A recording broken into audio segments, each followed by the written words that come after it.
자, 지금까지는 저희가 어떠한 이미지의 필터를 적용하는 것에 대해서 설명을 했냐면 흑백 이미지의 필터를 적용하는 것에 대해서 설명을 했는데 보통 여러분들은 이제 칼라 이미지를 더 많이 분석을 하게 됩니다. 그래서 칼라 이미지의 필터를 어떻게 적용하는지에 대해서 추가적으로 설명을 할 텐데 기본적으로는 흑백 이미지의 필터를 적용하는 것이나 칼라 이미지의 필터를 적용하는 것이나 큰 차이가 없습니다. 대동소이한데 약간의 차이가 있기 때문에 그리고 그러한 차이가 약간은 헷갈릴 수 있어서 제가 설명을 추가적으로 하도록 하겠고요.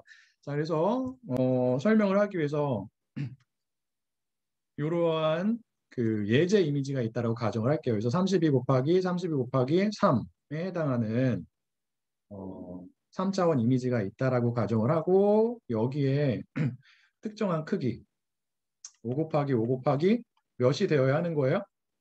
뎁스가 되어야 하는데 필터가 갖는 뎁스는 무엇에 의해서 자동적으로 결정이 된다고요?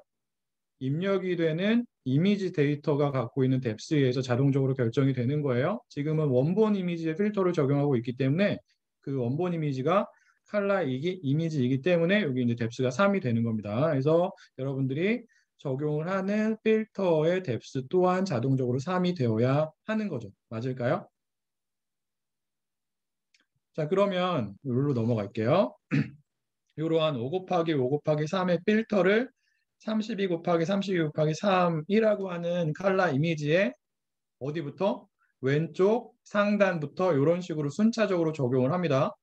자, 필터가 적용이 되는 이미지 부분에 있는 셀들이랑 필터가 갖고 있는 셀들이랑 어떠한 연산이 수행이 된다고요? 어떠한 연산이 수행이 돼요? 내적 연산이 수행이 되는 거예요. 자, 그런데 여러분들이 칼라 이미지의 필터를 적용을 할 때는 주의를 기울여야 되는 게 무엇이냐면 필터가 갖고 있는 가중치의 숫자가 몇 개인지를 잘 생각을 해야 됩니다. 자, 무엇마다 가중치가 존재한다고요? 필터가 갖고 있는 셀 하나하나가 고유한 가중치를 갖고 있는 거예요. 자, 그러면 5 곱하기 5 곱하기 3이라고 하는 3차원 형태의 필터 같은 경우에는 몇 개의 가중치가 있을까요? 몇 개의 셀이 있을까요?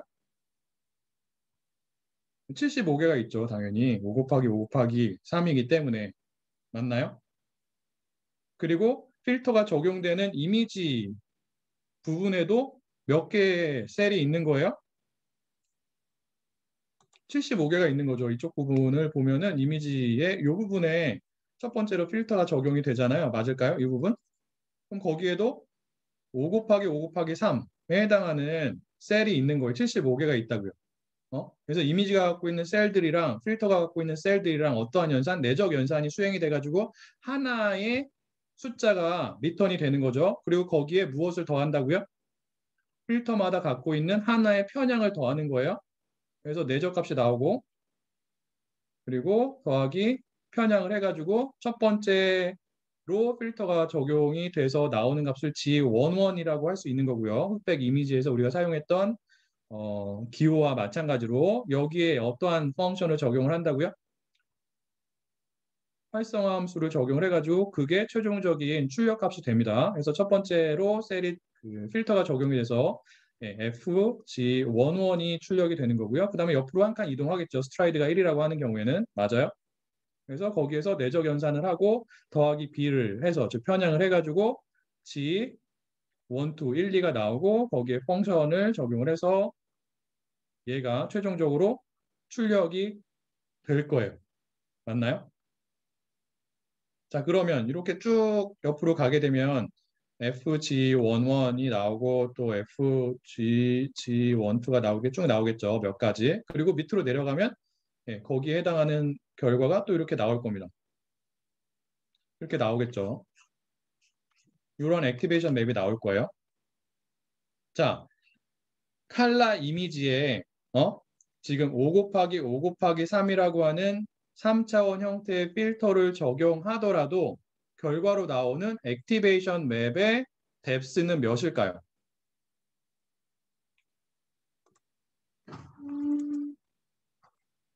뎁스는 1이에요. 맞아요? 왜? 하나의 값만이 나오기 때문에 그래요. 한번 필터가 적용됐을 때 내적 연산을 통해서 그리고 편향을 더해서 그리고 거기에 활성화 함수를 적용했기 때문에 하나의 값만이 나온다고. 그래서 액티베이션 맵의 뎁스는 1이 되는 거예요. 세 개의 값이 나오는 게 아니에요. 알겠죠?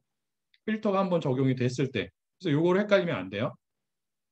자, 그러면 32 곱하기 32 곱하기 3이라고 하는 이미지에 5 곱하기 5 곱하기 3이라고 하는 이미지를 그 스트라이드를 1로 해가지고 적용을 하게 되면 결과로 나오는 액티베이션 맵의 가로 또는 세로의 길이는 얼마가 될까요? 앞에서 사용했던 공식을 그대로 사용하면 되죠. 오케이? 그래서 32 빼기 5 나누기 스트라이드 1이라고 했어요. 제가 여기 플러스 1이죠. 그럼 얼마요? 이게 좀 어렵나요? 27 더하기 1이기 때문에 28이 나오는 거예요. 그래서 결과적으로 나오는 액티베이션 맵의 형태는 28 곱하기 28 곱하기 뎁스가 1인 액티베이션 맵이 하나가 나옵니다. 이해가 될까요? 어떠한 식으로 나오는 거예요? 이런 식으로 나오는 거죠. 그래서 여기에 3차원 필터가 이렇게 적용이 돼서 내적이 연산이 되고 거기에 편향을 더해서 활성화 함수를 적용하게 되면 그 값이 여기에 가는 거고요. 그리고 옆으로 이동하게 되면 거기에 이제 또 필터가 적용이 돼가지고 동일한 연산을 수행해가지고 그 값이 이제 옆으로 가고 뭐 그런 식으로 되는 거죠. 쭉 간 다음에 밑으로 적용이 되면 여기에 적용이 되는 하나의 값들이 들어가기 때문에 뎁스가 1인 액티베이션 맵이 나온다라는 걸 여러분들이 잘 기억을 해야 합니다. 자, 그 다음에 여러분들이 또 중요하게 기억을 해야 되는 게 무엇이냐면 하나의 그 이미지 데이터에 필터를 하나만 사용할 수 있는 건 아니에요. 2개 이상을 적용할 수가 있습니다. 서로 다른 필터를 2개 이상 사용할 수 있어요. 지금은 서로 다른 동일한 크기의 필터를 2개 5 곱하기 5 흑백 이미지에 적용하고 있는 것을 보여주고 있는 거죠. 그리고 여러분들이 중요하게 추가적으로 기억을 해야 되는 게 무엇이냐면 서로 다른 필터들은 서로 다른 고유한 가중치를 갖고 있다라는 거예요. 그래서 이 첫 번째 3 곱하기 3 필터에 가중치가 몇 개가 있어요? 9개가 있죠. 왜 9개의 셀이 있기 때문에. 그리고 두 번째로 사용하는 필터에도 몇 개의 또 다른 가중치가 있는 거예요. 여기에 또 다른 9개의 가중치가 있는 거예요. 그래서 여러분들이 3 곱하기 3 필터를 2개를 사용한다라고 하는 경우에는 전체적으로 존재하는 파라미터의 수, 가중치의 수가 어떻게 되는 거예요? 각각의 필터마다 9개가 있고 그러한 필터를 2개를 사용하기 때문에 전체적으로 존재하는 파라미터의 수는 18개가 되는 거예요. 파라미터의 수가 어떻게 결정이 되는지가 이해가 될까요? 음?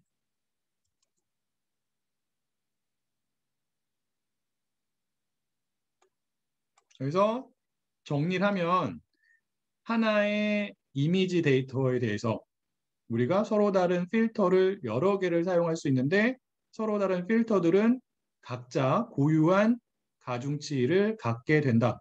그래서 우리가 사용하는 필터가 여러 개인 경우에는 전체 파라미터의 수가 혹은 가중치의 수가 각각의 필터가 갖고 있는 가중치 곱하기 우리가 사용하는 필터의 수가 된다라는 겁니다. 그래서 각각의 필터를 적용하면 무엇이 출력이 되는 거예요? 각각의 필터에 대한 액티베이션 맵이 이렇게 나오겠죠. 그래서 지금은 5 곱하기 5 곱하기 1이라고 하는 흑백 이미지에 3 곱하기 3 곱하기 1이라고 하는 필터를 적용을 했기 때문에 몇 곱하기 몇에 해당하는 액티베이션 맵이 나오는 거예요. 결과로 아까 말한 것처럼 3 곱하기 3이 나오고 뎁스가 1이겠죠.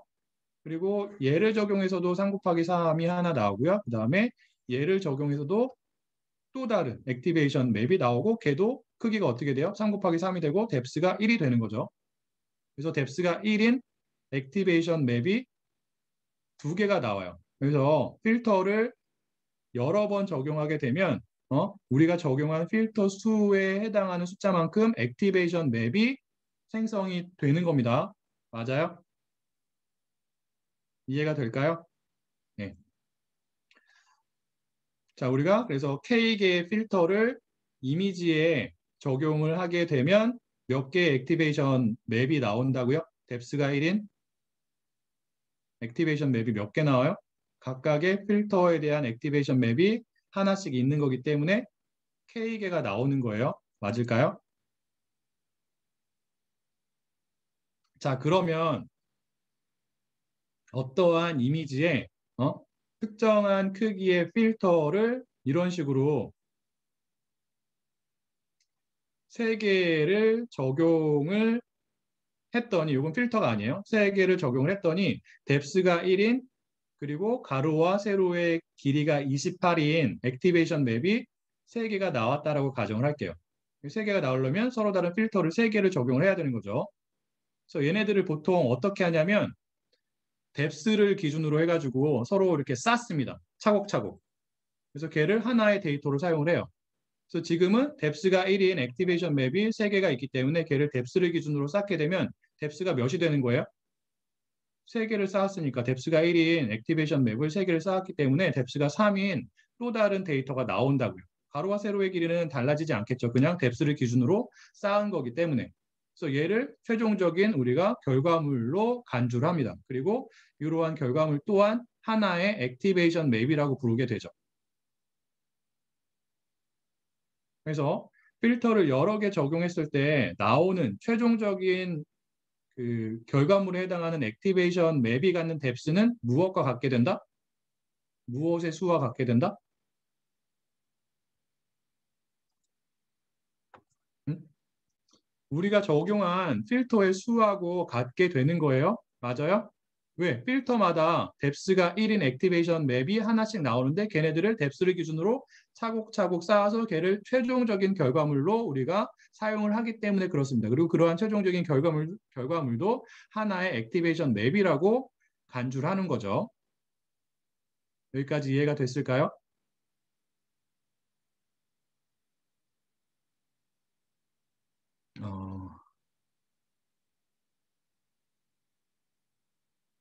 어, 민준 학생이 질문을 줬는데 그런 경우는 제가 한 번도 보지 못했습니다.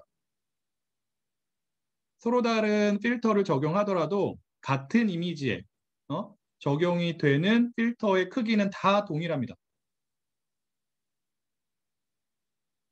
필터의 크기는 달라지지 않아요. 동일한 크기의 필터를 여러 개를 적용하는 거예요. 같은 데이터에 대해서는.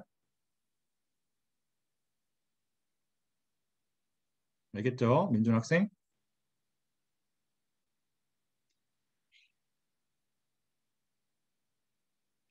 근데 다른 크기의 필터를 적용을 할 수도 있을 것 같긴 한데 근데 뭐 트라이 해본 사람들이 있긴 있겠죠. 근데 그게 이렇게 퍼블릭하게 회자가 안 되는 이유는 아마 성능이 안 좋거나 뭐 어려움이 있거나 문제가 있거나 그래서 일반적으로 사용되지 않는 것 같습니다.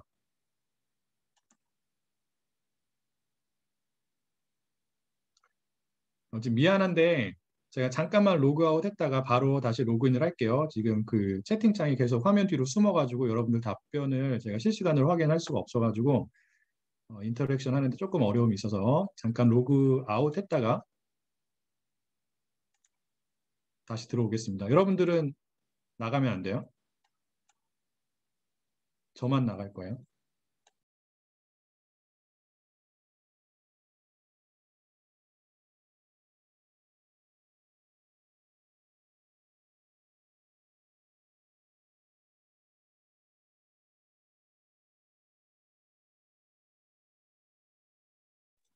자, 금방 왔죠? 다시 수업을 진행하도록 하겠습니다.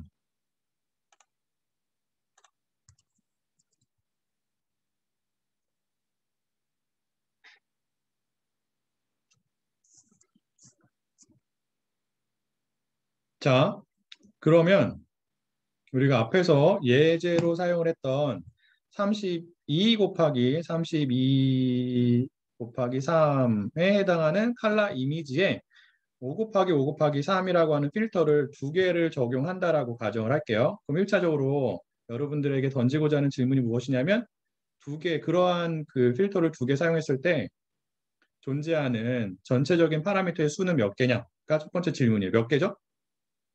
각각의 필터가 몇 개의 파라미터를 갖고 있어요? 5 곱하기 5 곱하기 3이기 때문에 각각의 셀마다 고유한 파라미터, 가중치가 있는 거죠.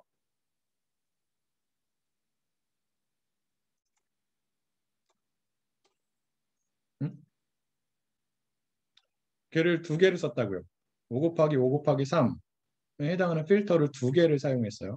곱하기 1을 해서 150개가 나와야 되는 거고요. 그 다음에 5 곱하기 5 곱하기 3 필터를 두 개를 적용했을 때 스트라이드를 1로 해서 결과적으로 나오는 액티베이션 맵의 형태는 어떻게 될까요?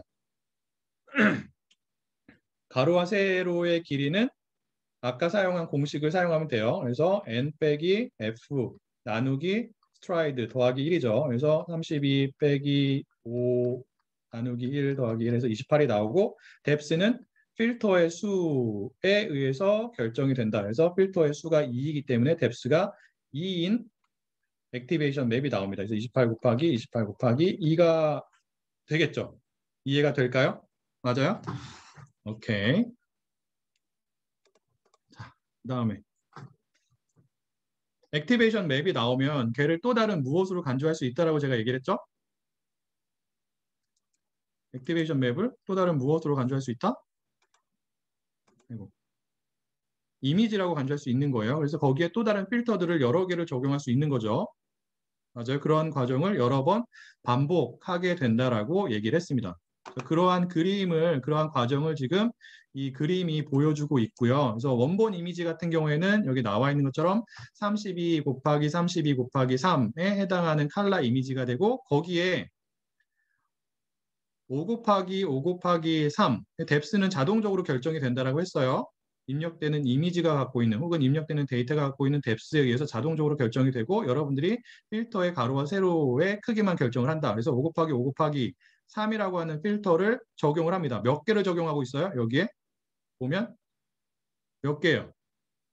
5 곱하기 5 곱하기 3에 해당하는 필터를 6개를 적용하고 있어요. 그러면 결과적으로 나오는 액티베이션 맵의 형태는 어떻게 되냐면 스트라이드를 1로 했다라고 가정을 합니다. 여기는 모두 다. 그래서 가로와 세로의 길이는 28이 되고요. 아까 계산했던 것처럼 뎁스가 몇이 되어야 하는 거예요? 6이 되어야 하는 거예요. 그래서 여기 6이 왜 나왔는지를 여러분들이 잘 기억을 해야 됩니다. 이해할 수 있어야 되는 거예요. 그리고 이게 하나의 또 다른 이미지 데이터라고 간주할 수 있기 때문에 여기다 우리가 필터를 적용할 수 있죠. 그래서 이번에도 가로와 세로의 길이가 5인 필터를 적용하는데 자, 뎁스는 얼마가 되어야 하는 거예요? 뎁스는 여러분들이 결정하는 게 아니라 필터가 적용이 되는 입력된 데이터가 갖고 있는 뎁스에 의해서 자동적으로 결정이 된다라고 얘기를 했죠. 근데 입력이 되는 데이터를 보면 액티베이션 맵을 보면 뎁스가 몇이에요? 뎁스 6이죠. 그럼 여기에 적용이 되는 필터는 당연히 자동적으로 뎁스가 얼마가 되어야 하는 거예요? 뎁스가 6이 되어야 하는 거예요. 오케이? 자, 이러한 필터를 이번에는 10개를 적용했다라고 가정을 할게요. 그러면 결과적으로 나오는 액티베이션 맵의 형태는 어떻게 되어야 하는 거예요?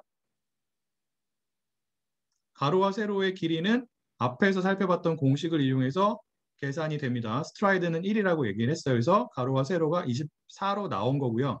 뎁스는 당연히 10이 되어야겠죠. 왜? 우리가 필터를 10개를 사용했기 때문에. 그래서 또한 이미지에 필터를 여러 개 적용했을 때 액티베이션 맵이 어떻게 나오고 어떠한 형태의 액티베이션 맵이 나오고 거기에 또 다른 필터를 적용했을 때 액티베이션 맵이 어떠한 형태를 갖는지 그리고 액티베이션 맵에 뎁스가 얼마인 필터를 적용을 해야 되는지 이 전반적인 과정이 이해가 되나요? 네. 이게 합성곱 신경망의 가장 핵심적인 부분이에요. 가장 중요한 부분이고 크리티컬한 내용이 됩니다. 여기까지 혹시 질문이 있을까요? 그렇게 어려운 건 없죠? 아니에요? 네, 어려운 게 있으면 여러분들이 추가적으로 복습을 하면 됩니다. 자, 그래서 우리가 액티베이션 맵을 순차적으로 여러 개를 뽑잖아요. 그렇게 하는 가장 큰 이유는 무엇이냐면 각각의 액티베이션 맵들이 갖고 있는 정보가 달라요. 그래서 이게 이제 첫 번째 액티베이션 맵, 두 번째 액티베이션 맵, 세 번째 액티베이션 맵, 즉 여기에 이제 원본 이미지가 있으면 여기 이제 필터를 몇 개 적용을 해가지고 액티베이션 맵이 첫 번째로 나오겠죠. 뎁스가 몇인. 그리고 또 액티베이션 여기에 필터를 또 적용을 해가지고 또 다른 액티베이션 맵이 나올 거예요. 여기 또 필터를 적용한다고요. 보면은 첫 번째로 나오는, 즉 입력층에 가까운 액티베이션 맵 같은 경우에는 이미지가 갖고 있는 일반적인 정보를 추출합니다.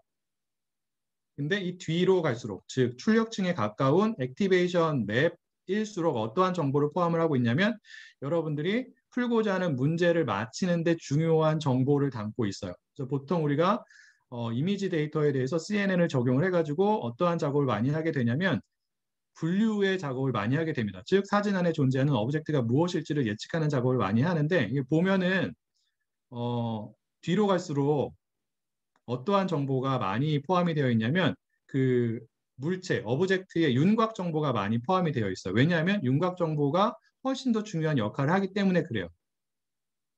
어떤 문제를 푸는데 이미지 분류라고 하는 문제를 푸는데, 즉 사진에 존재하는 오브젝트를 찾을 때 윤곽 정보가 훨씬 더 중요한 역할을 하기 때문에 걔가 출력층에 가까운 층에서 출력이 되는 거죠. 그래서 여러 개의 액티베이션 맵을 왜 추출을 하는지를 여러분들이 잘 기억을 해야 됩니다. 얘만 가지고 이미지 분류를 하면은 성능이 좋게 나올까요? 첫 번째 액티베이션 맵이 갖고 있는 정보만 사용해서 사진에 존재하는 물체를 찾는 작업을 하면 잘 찾을 수 있을까요? 없을까요?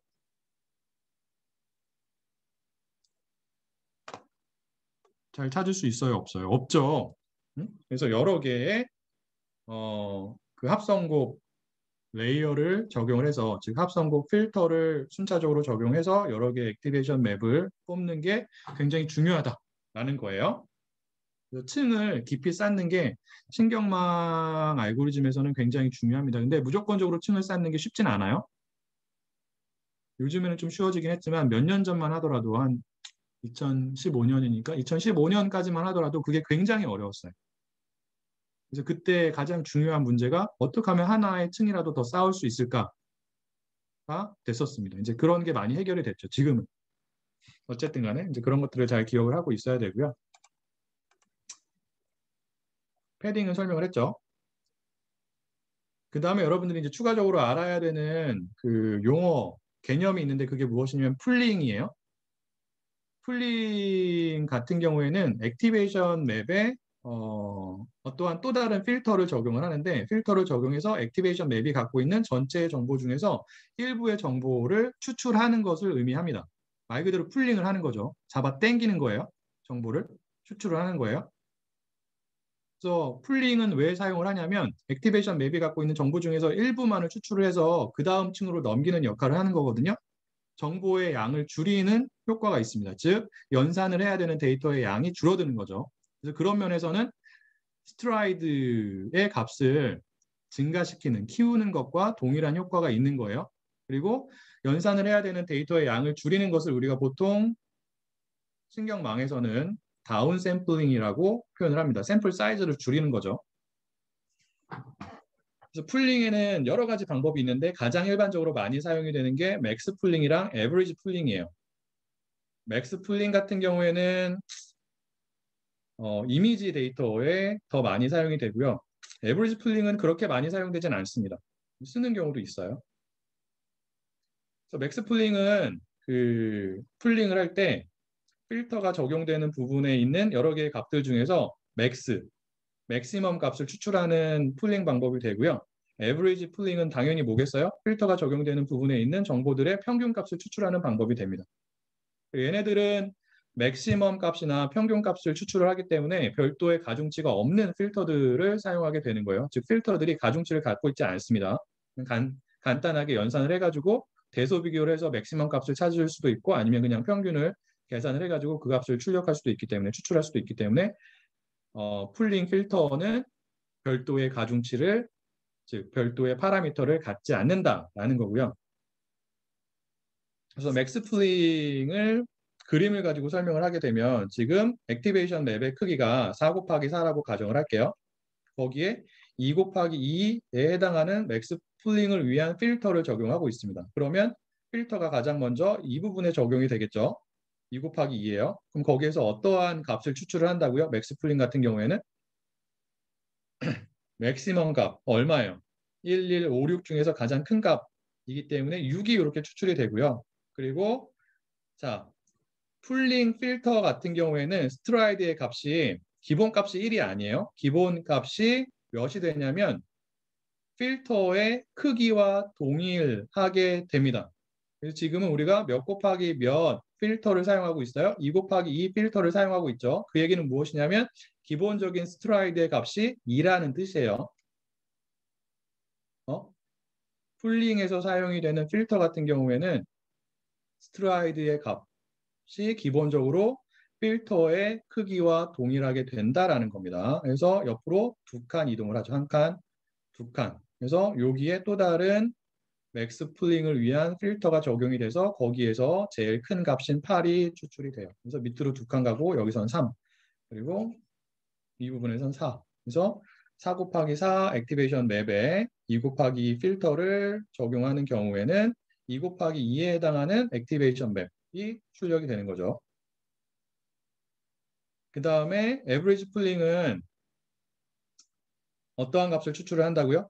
평균 값을 추출을 하는 거예요. 그래서 여기서도 동일한 크기의 액티베이션 맵에 2 곱하기 2 필터를 적용하는데 그 필터는 어떠한 풀링을 위한 에버리지 풀링을 위한 필터가 됩니다. 그래서 이쪽에 먼저 적용이 되겠죠. 그래서 이 4개의 숫자들의 어떠한 값, 평균값. 그래서 1이 출력이 되는 거고요. 여기에 또 적용이 될 거예요. 그럼 거기에 존재하는 2, 4, 6, 8이라고 하는 4개의 값에 대한 평균, 5가 되죠. 20 나누기 4니까.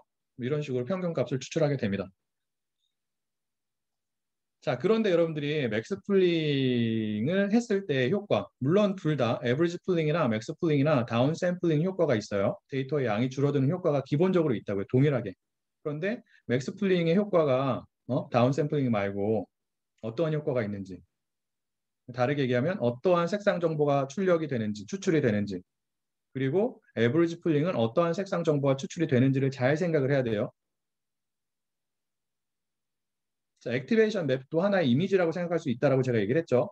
자, 이미지는 보통 0에서 255 사이의 값을 갖습니다. 물론 액티베이션 맵은 그 범위가 달라지긴 하겠지만 값이 커지면 어떠한 색을 의미한다고요? 일반적으로 흑백은 흰색이지만 칼라 같은 경우에는 더 밝은 색을 의미하는 거예요. 맞아요?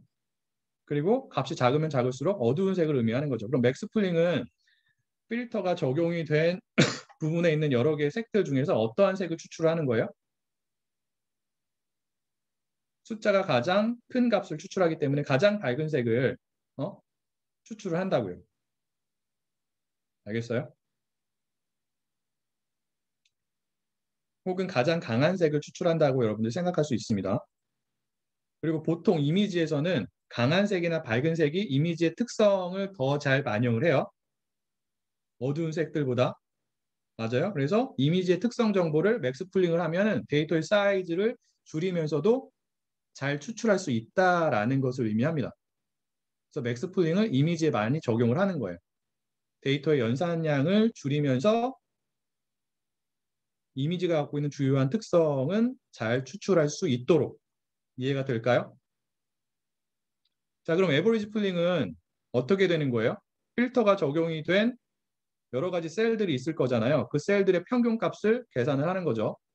이미지가 갖고 있는 색상들을 평균값으로 뭉개는 효과가 있어요. 뭉개진다고요. 이미지의 색깔이 평균을 내기 때문에. 맞아요. 그래서 사실 에버리지 풀링은 이미지에 대해서 그렇게 많이 사용되지는 않습니다. 색상이 뭉개지면 이미지의 특성이 약간 손실이 되는 안 좋은 효과가 있기 때문에 에버리지 풀링 같은 경우는 그렇게 많이 사용되지는 않아요. 그래서 여러분들이 눈에는 잘 안 보일 수 있겠지만 오리지널 이미지에 어떠한 종류의 풀링을 적용했느냐에 따라서 결과물이 어떻게 되는지를 보여주고 있는 거예요. 자, 오리지널 이미지가 있죠. 결과가 그냥 확 이렇게 차이 나진 않지만 맥스 풀링은 밝은 색들이 더 많이 추출이 된 것을 확인할 수가 있고요. 그리고 에버리지 풀링은 잘 보이진 않지만 이미지가 조금 뭉개졌어요. 이미지가 얼마만큼 뭉개지는지는 무엇에 따라서 달라지냐면 에버리지 풀링 같은 경우에 필터의 사이즈에 따라서 달라집니다. 필터가 크면 클수록 뭉개지는 정도가 더 큰 거예요. 심한 거예요. 그리고 민 풀링은 사용하지 않아요. 거의. 제가 쓰는 경우를 거의 못 봤어요. 민 풀링은 당연히 잘 안 쓰이겠죠. 왜? 색상 정보 중에서 필터가 적용이 되는 그 이미지가 갖고 있는 여러 개의 셀들 중에서 가장 작은 값을 추출하는 거잖아요. 가장 작은 값은 말 그대로 가장 어두운 색입니다. 어두운 색은 이미지의 특성 정보를 잘 반영하지 못하기 때문에 보통 일반적으로는 이미지에 대해서는 민 풀링을 하지 않아요. 근데 이제 굳이 해서 여기 이제 결과를 보여주고 있는 거죠. 그래서 어두운 색들이 더 많이 뽑힌 것을 여러분들이 확인할 수 있어요.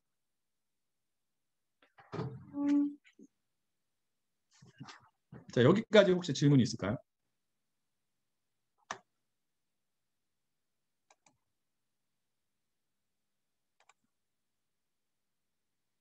자, 그 다음에 풀링 관련해서 글로벌 풀링이라고 하는 개념을 여러분들이 추가적으로 아는 게 필요해요. 글로벌 풀링은 무엇이냐면, 자, 이렇게 그 특정한 액티베이션 맵이 있잖아요. 각각의 채널에 대해서, 이거 하나의 채널이라고 생각할 수 있는데, 여기 1번 채널이 있고, 2번 채널이 있고, 3번 채널이 있죠.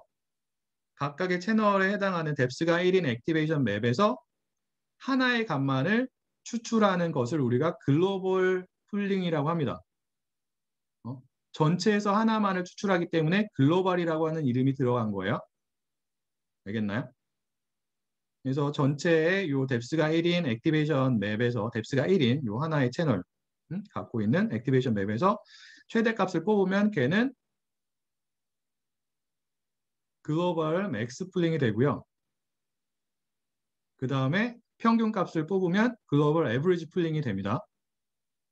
그래서 얘도 종종 사용이 돼요. 특히 어떠한 목적을 위해서 이따가 설명을 하고자 하는 플래트닝이라고 하는 목적을 위해서. 그래서 3차원 데이터를 1차원 데이터로 만들 때 보통 우리가 글로벌 풀링을 사용을 하게 됩니다. 3차원이긴 하지만 얘는 각각의 채널에서 각각의 뎁스에 해당하는 액티베이션 맵에서 하나의 값들만 추출을 하게 되면 1차원의 형태로 데이터가 바뀌는 거예요. 이런 식으로요. 맞아요? 지금 얘는 1차원이죠.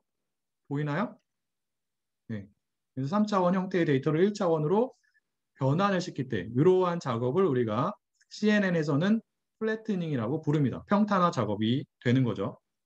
그래서 평탄화 작업을 위해서 글로벌 풀링 방법을 사용을 한다라는 겁니다. 종종. 그래서 일반적인 CNN 알고리즘의 구조는 이렇게 되어 있어요. 아까 말한 것처럼 CNN 알고리즘은 이미지 데이터에 적용이 돼서 보통 어떠한 문제를 푼다고요? 분류의 문제를 푼다라고 했어요. 그러면 출력층이 존재해야겠죠. 맞아요? 그리고 출력층에 존재하는 각각의 노드가 어떠한 값을 출력을 해야 되는 거예요? 확률값. 종속 변수가 특정한 클래스를 가질 확률을 출력을 해야 된다고. 그래서 종속 변수가 취할 수 있는 값이 뭐 자동차, 트럭, 밴, 뭐 바이시클 이렇게 있으면 이 첫 번째 출력 노드에서는 어떠한 확률이 출력이 되어야 되는 거예요? i번째 이미지의 종속 변수의 값이 카일 확률이 출력이 돼야겠죠. 이런 식으로 소프트 맥스 활성화 함수를 갖는 출력층을 여러분들이 보통 많이 사용을 합니다. 이미지 분류를 위해서. 오브젝트 디텍션도 마찬가지예요. 오브젝트 디텍션이 무엇인지는 나중에 설명하겠지만 분류랑 비슷한 작업을 의미하게 되고요. 어쨌든 간에 소프트 맥스 활성화 함수를 갖는 출력층을 사용하게 되는데 그 출력층 앞에 일반적인 CNN 알고리즘에서는 여러분들이 앞에서 배웠던 기본적인 은닉층을 추가합니다. 그리고 이러한 은닉층을 CNN에서는 무엇이라고 부르냐면 Fully Connected Layer라고 불러요. 똑같은 것을 의미해요. 그리고 경우에 따라서는 댄스 레이어라고 부르는 경우도 있습니다. 가장 일반적인 표현은 Fully Connected Layer예요. 그래서 얘는 그냥 하나의 일반적인 은닉층이라고 생각할 수 있는 거죠. 그래서 얘는 노드들이 어떠한 식으로 배열이 되어 있냐면 일렬로 이렇게 쭉 배열이 되어 있죠. 그래서 1차원 데이터를 다룹니다. 근데 이쪽 부분, 여기는 이제 합성곡 필터들이 적용이 되는 부분이에요. 그래서 이 부분을 우리가 뭐라고 부르냐면 합성곡 부분이라고 부릅니다.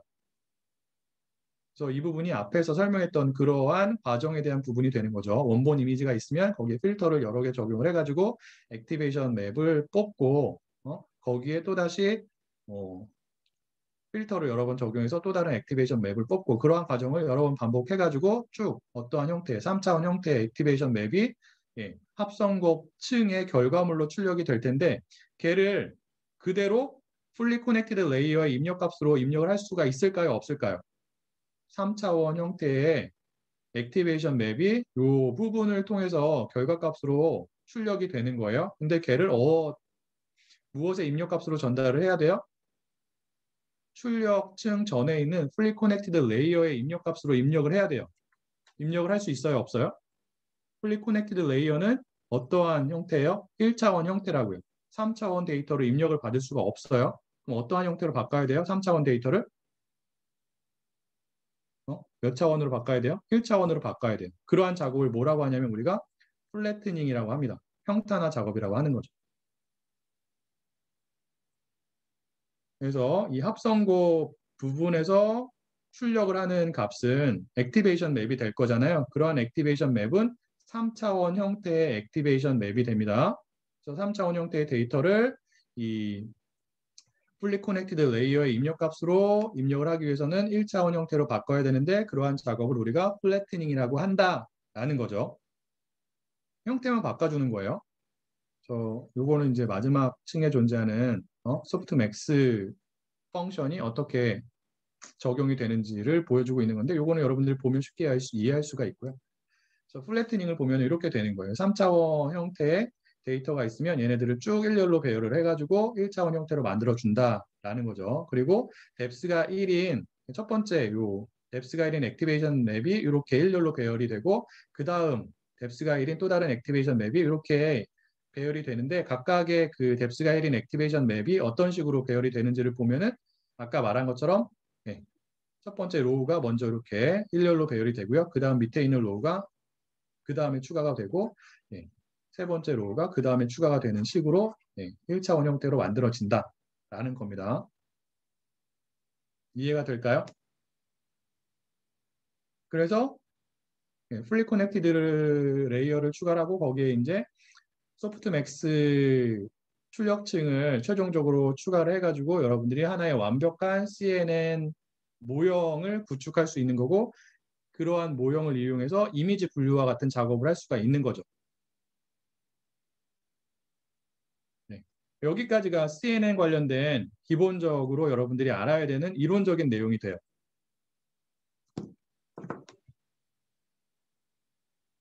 혹시 여기까지 질문이 있을까요? 그래서 이론적인 CNN과 관련된 기본적인 내용들은 여기까지 해서 마무리가 되고요. 그 다음에는 지금까지 배운 이론적인 내용들을 사용을 해서 토대로 해가지고 우리가 케라스를 이용을 해가지고 어떻게 실제로 이미지 분류를 할 수 있는지에 대해서 공부를 그 다음에 할 거고요. 그 다음에는 이미 방대한 양의 다른 학습 데이터를 가지고 학습이 되어 있는 모형들이 있는데 그러한 모형들을 사전학습 모형이라고 합니다. 이미 사전에 학습이 되어 있는 거예요. 그러한 모형들을 보통 이용해서 우리가 이미지 분류 작업을 하게 되는데 그러한 모형을 어떻게 사용할 수 있는지 그리고 그러한 모형에는 어떠한 모형들이 있는지 그래서 주요한 지금까지 소개가 된 CNN 아키텍처들, CNN 모형들에 대해서 공부를 할 거예요. 그래서 각각의 모형의 기본적인 원리, 개념이 무엇인지에 대해서 설명을 할 거고 그러한 이해를 토대로 실제로 그러한 모형들을 이용을 해서 이미지 분류하는 작업에 대해서 공부를 다음 시간에 할 겁니다. 알겠죠? 그래서 주요한 사전학습 모형에는 뭐가 있냐면 알렉스넷이라고 하는 게 있고요. 근데 얘는 나온 지가 좀 오래됐어요. 2012년에 나왔고 2014년에 나온 게 두 가지가 있어요. 주요한 CNN 사전학습 모형. 하나가 BGG 16이라고 하는 모형이 되고요. 얘는 당시 옥스포드에 있던 BGG 그룹에서 제안을 한 거고 그 다음에 다른 하나가 인셉션넷, 다른 표현으로 구글넷이라고 하는데 얘는 2014년에 구글에서 제안을 한 거고 그리고 그 다음 해에 나온 굉장히 혁신적인 사전학습 모형, CNN 기반의 모형이 레즈넷이 됩니다. 리지주얼 네트워크의 약자인데 얘는 마이크로소프트에서 제안을 한 아키텍처가 되고요. 그 다음에 2017년에 모바일넷이라고 하는 게 나왔고요. 그리고 2019년에 efficient net이라고 하는 게 나왔습니다. 그래서 이러한 사전학습 모형들에 대해서 여러분들이 기본적으로 어떠한 원리에 의해서 작동을 하는지를 공부를 하고 예, 얘네들을 이용해서 데이터 분석을 해볼 거예요. 알겠죠? 네, 여기까지가 오늘 오늘 수업 내용이 되겠고요. 혹시 관련해서 질문이 있을까요?